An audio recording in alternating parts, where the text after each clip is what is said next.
मनकापुर में बाबूलाल अपनी पत्नी निर्मला के साथ रहता था। वो काफी अमीर थे, लेकिन बाबूलाल कभी इस बात का घमंड नहीं करता था। वो हमेशा अमीर और गरीब दोनों के साथ समान व्यवहार करता। गांव के सेठ को बाबूलाल की ये बात बिल्कुल पसंद नहीं थी।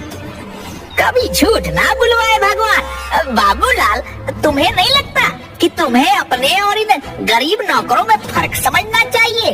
तुम क्यों इन गरीब नौकरों के साथ बैठकर बातें करते हो, खाना खाते हो, हैं? अरे सेठ, कैसा फर्क? ऊपर वाले ने तो उनको और हमें एक जैसा ही तो बनाया है।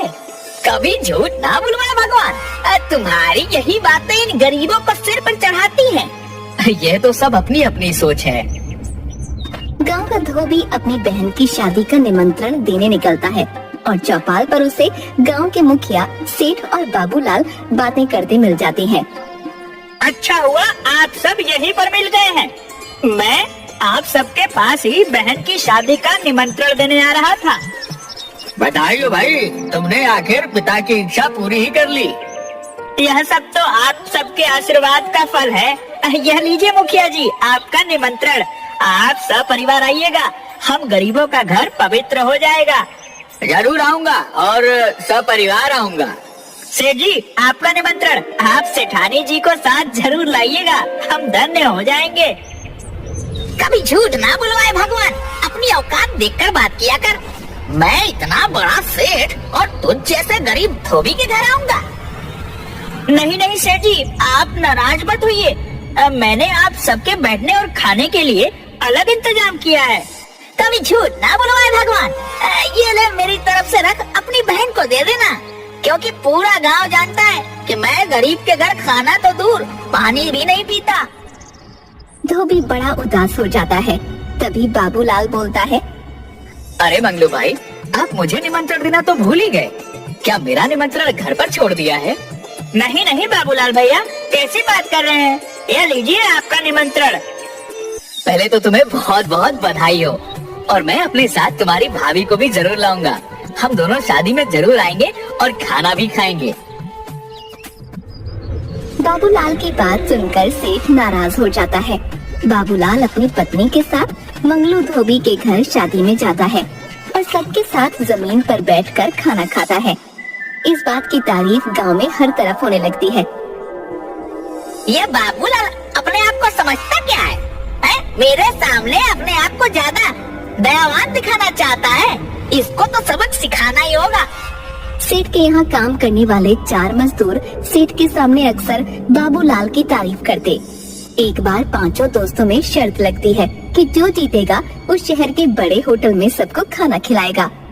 बाबूलाल शर्त जीत जाता है और 5 दोस्त मिलकर शहर के बड़े होटल में खाना खाने के लिए जाते हैं। निर्मला भी उनके साथ जाती है। हाय मोरी अम्मा, ये होटल तो बहुत ही महंगे लग रहे हैं। अजी सुनते हैं, हम कहीं और चलते हैं। चुप रह पगली, हरी भाग्यवान आराम से बैठकर सेठानियों की तरह बड़े होटल में खाना खा। तैयारी फिर भी एक बार सोच लो जी, ये तो बड़ा महंगा होटल है, लेने के देने न पड़ जाए। अरे मेरी लुगाई, कौन तुझे समझाए? अब शर्त लगाई है, पूरी तो करनी होगी। सभी खाने के मजे लेते हैं और पेट भरकर खाना खाते हैं। क्यों भैया, तुम्हें कुछ और भी खाना है तो मंगा लो, फिर ना कहना। नहीं भाई, बस हो गया। वेटर भाई, कितने पैसे हुए? पूरे 1200। अम्मा गई भैंस पानी में। 1200? मैंने कहा था ना कहीं और चलते हैं, अब की हुई? क्यों घबराती है भाग्यवान? अब चाहे 1200 हो या 1500, पैसे तो देने ही हैं। बाबूलाल अपनी जेब में हाथ डालता है। उसकी जेब खाली होती है। निर्मला, क्या मेरा बटुआ तुम्हारे पास है? नहीं, तुम्हारे जेब में ही तो रखा था जी। मेरी जेब में तो नहीं है। कहाँ गया? क्या हुआ भाई साहब, पैसे दो। दे रहा हूँ भाई, रुको तुम। क्या हुआ जी, बटुआ नहीं मिल रहा का? नहीं, मेरा बटुआ तो मेरे पास नहीं है। ये सब नहीं चलेगा, यहाँ पैसे तो देने पड़ेंगे। भाई विश्वास करो, मैं कल आकर पैसे देता हूँ। ऐसा नहीं होता है, अगर पैसे नहीं है तो तुम्हें अभी बर्तन धोने होंगे। भाई तुम गलत समझ रहे हो, हम झूठ नहीं बोल रहे हैं।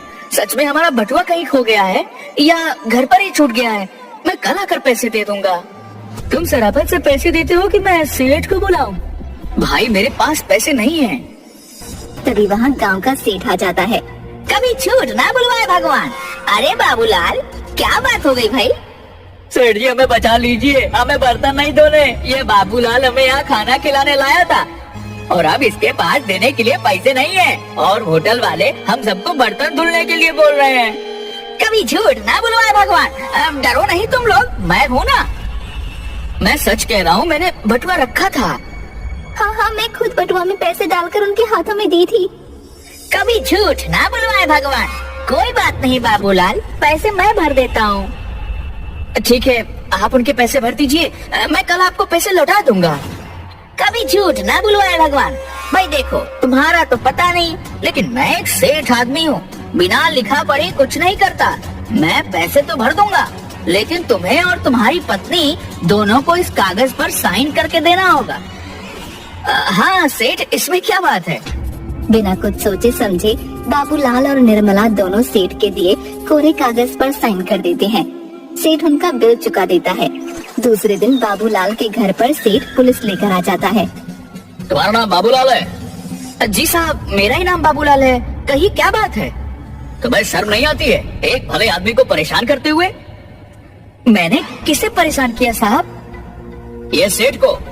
भला मैंने इन्हें कैसे परेशान किया? ये घर इनका है तो इन्हें क्यों नहीं दे देते? घर तो मेरा है। तुम झूठ बोल रहे हो। सेठ के पास कागज है जिसमें लिखा है कि तुमने यह घर और अपना सारा जमीन जायदाद उसके नाम कर दिया है और आजीवन तुम और तुम्हारी पत्नी उनके नौकर बनकर रहेंगे और उनकी सेवा करेंगे। हमने ऐसा कोई कागज साइन नहीं किया है। हमने पैसे जरूर उधार लिए, पर वो हम इनको लौटा देंगे।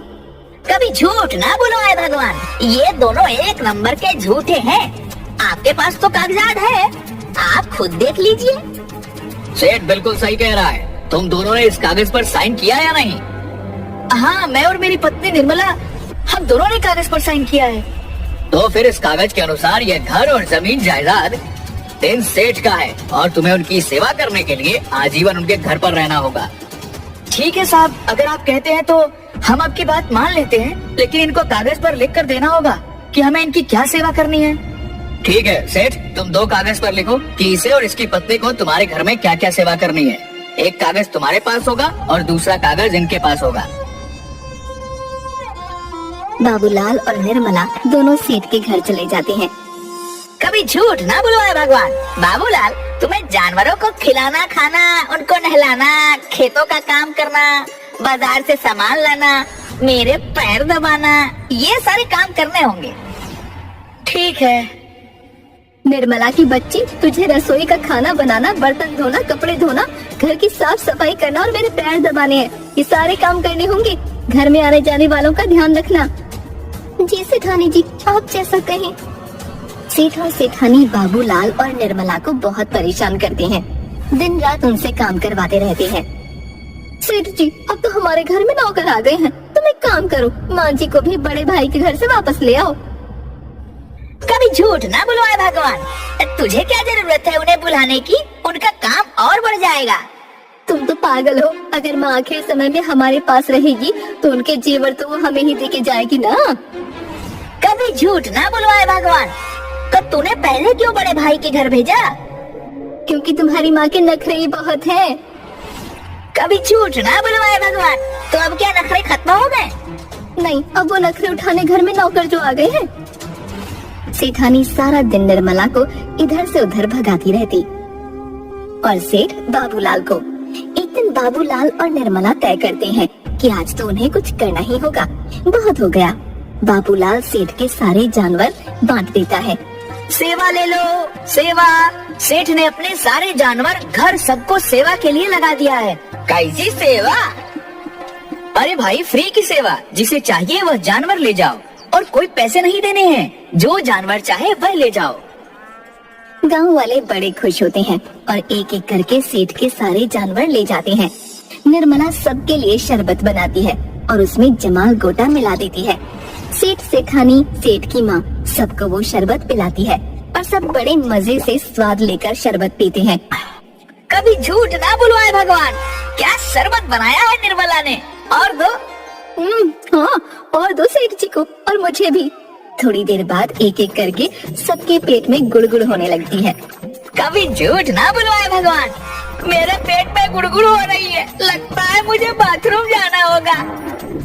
अरे सेठ जी रुको, मेरे पेट में दर्द हो रहा है, पहले मुझे जाने दो। अरे बहू मेरी बात सुनो, मुझे जरा बाथरूम तक ले चलो, मेरे पेट में बहुत दर्द हो रहा है। अरे आप रुक जाओ, पहले मैं जाती हूँ। सेठानी बाथरूम के दरवाजे के बाहर। अरे सेठ जी जल्दी बाहर निकलो, नहीं तो मेरे कपड़े खराब हो जाएंगे। कभी झूठ ना बुलवाए भगवान, पहले मुझे तो आराम मिलने दे। तुम्हारे आराम के चक्कर में ऐसा ना हो कि मेरा काम तमाम हो जाए। अरे मेरी भी कोई सुन लो, मुझे भी बाथरूम जाना है। सेठ बाहर आता है। अरे जल्दी हटो, मुझे जाने दो। अरे बेटा तुम मुझे बाथरूम ले चल, ये बहू तो सुनती ही नहीं। कभी झूठ ना बुलवाए भगवान, माँ पहले उसे बाहर आने दो, फिर ले चलता हूँ मैं। अरे जल्दी ले चल, नहीं तो यही हो जाएगा। कभी झूठ ना बुलवाए भगवान, रुक जा माँ, मुझे तो लगता है मुझे फिर जाने की जरूरत होगी। निर्मला तुम मुझे बाथरूम ले चल। निर्मला आती है और सेठ की माँ को पकड़कर बाथरूम तक ले जाती है, लेकिन बाथरूम के दरवाजे के बाहर सेठ पहले से खड़ा होता है और सेठानी अंदर विराजमान होती है। अरे सेठ जी तुम तो खेतों में भी जा सकते हो, बाथरूम सेठानी और माता जी के लिए छोड़ दो ना। कभी झूठ ना बुलवाए भगवान, बाबूलाल के बच्चे कहाँ मर गया, जल्दी मुझे पानी का टिप्पा ला कर दे। मैं नहीं ला कर देता सेठ जी, क्योंकि ये काम मेरी सेवा की लिस्ट में नहीं था। कभी झूठ ना बुलवाए भगवान, ऐसे समय ये कौन देखता है। नहीं सेठ जी, जो मेरी सेवा लिस्ट में है मैं तो वही काम करूँगा। सेठ अपना पेट पकड़कर खेत की ओर भाग जाता है। अरे बहू जल्दी बाहर आ, मेरे पेट में फिर से दर्द होने लगा। रुक जाओ माँ जी, थोड़ी देर रुको तो। तभी सेठ खेतों से वापस आता है। कभी झूठ ना बुलवाए भगवान, मैं तो अभी खेत से आया और फिर से मेरे पेट में दर्द होने लगा। नहीं बेटा पहले मैं जाऊंगी। अरे सेठ जी माँ जी पहले से लाइन में खड़ी हैं। कभी झूठ ना बुलवाए भगवान, अंदर तो पहले मैं ही जाऊंगा। सेठानी बाहर आती है और सेठ फिर से बाथरूम में घुस जाता है। लो अब मुझे कहीं जाने की जरूरत नहीं, जो होना था वो तो यही हो गया। निर्मला मुझे साफ कर दो। माँ जी ये काम हमारी सेवा लिस्ट में नहीं था, तो ये काम कौन करेगा, कोई तो मुझे साफ कर दो। ये काम आपकी बहू करेगी? नहीं नहीं मैं नहीं कर सकती ये काम, ये मेरे बस का रोग नहीं है। मैं तो नहीं करूँगी क्योंकि ये मेरी सेवा लिस्ट में नहीं था। इससे अच्छा तो मैं बड़े बेटे के घर ही रहती, कम से कम मुझे वहाँ कोई तकलीफ तो नहीं थी। कभी झूठ ना बुलवाए भगवान, निर्मला तू ही माँ को साफ कर दे, तेरी सिठानी तो करने से रही। मैं नहीं करती सेठ जी, ये मेरी सेवा लिस्ट में नहीं था। अरे कोई तो मेरी भी सुन लो, मैं कब तक ऐसे खड़ी रहूं? कभी झूठ ना बुलवाए भगवान, निर्मला तू ही कर दे, तू जितने पैसे बोलेगी मैं उतने दे दूंगा। नहीं सेठ जी, हम ये काम नहीं करेंगे क्योंकि ये हमारी सेवा लिस्ट में नहीं था। कभी झूठ ना बुलवाए भगवान, बड़ी मुश्किल हो जाएगी। क्या माँ ऐसे ही रहेगी? यह बात तो आपने सही कही सेठ जी, है तो बड़ी मुश्किल की बात। ठीक है, अगर आप चाहते हैं तो निर्मला यह काम करेगी, लेकिन आपको इन कागजों पर साइन करना होगा। कभी झूठ ना बुलवाए भगवान, जरूर कर दूंगा, जल्दी लाओ। सेठ और सेठानी कागजों पर साइन करते हैं। बाबूलाल और निर्मला वहाँ से भाग जाते हैं। थोड़ी देर के बाद बाबूलाल निर्मला पुलिस वालों को साथ लेकर सेठ के घर पर आते हैं। सेठ जी शर्म नहीं आती ऐसे काम करते हुए? चलो घर खाली करो। कभी झूठ ना बुलवाए भगवान, घर क्यों खाली करूं? हाँ, ये घर तुमने बाबूलाल के नाम जो लिख दिए हैं। कभी झूठ ना बुलवाए भगवान, मैंने ऐसा कुछ नहीं किया। उनके पास कागजात हैं। कभी झूठ ना बुलवाए भगवान, मैंने ऐसा कुछ भी नहीं किया। सेठ जी उस कागजात में लिखा है कि तुम अपना सब कुछ बाबूलाल के नाम कर रहे हो, इसलिए तुम्हें यह घर छोड़कर जाना होगा। कभी झूठ ना बुलवाए भगवान, मुझे माफ कर दो बाबूलाल, मुझे अपनी गलती समझ में आ गई है। मुझे कुछ नहीं पता, मुझे तो मेरा घर वापस चाहिए। कभी झूठ ना बुलवाए भगवान, मैं तुम्हारे हाथ जोड़ता हूँ, मैं इस उम्र में अपनी माँ को लेकर कहाँ जाऊँगा। निर्मला तुम मुझे माफ कर दो, मेरे किए के लिए मैं हाथ जोड़ती हूँ तुम्हारी। निर्मला क्या इन्हें माफ कर देना चाहिए? इन्होंने जैसा व्यवहार मेरे साथ किया, मुझे तो नहीं लगता कि इन्हें माफी मिलनी चाहिए। अब ये आप लोग समझिए कि मैं इन्हें कार्रवाई करने के लिए जेल में ले जाऊंगा। ठीक है, हम इन्हें माफ करते हैं। सेठ बाबूलाल निर्मला के सारे रुपए, जमीन जायदाद, घर सब वापस कर देता है। उस दिन के बाद सेठ कभी भी किसी को नीचा दिखाने की कोशिश नहीं करता।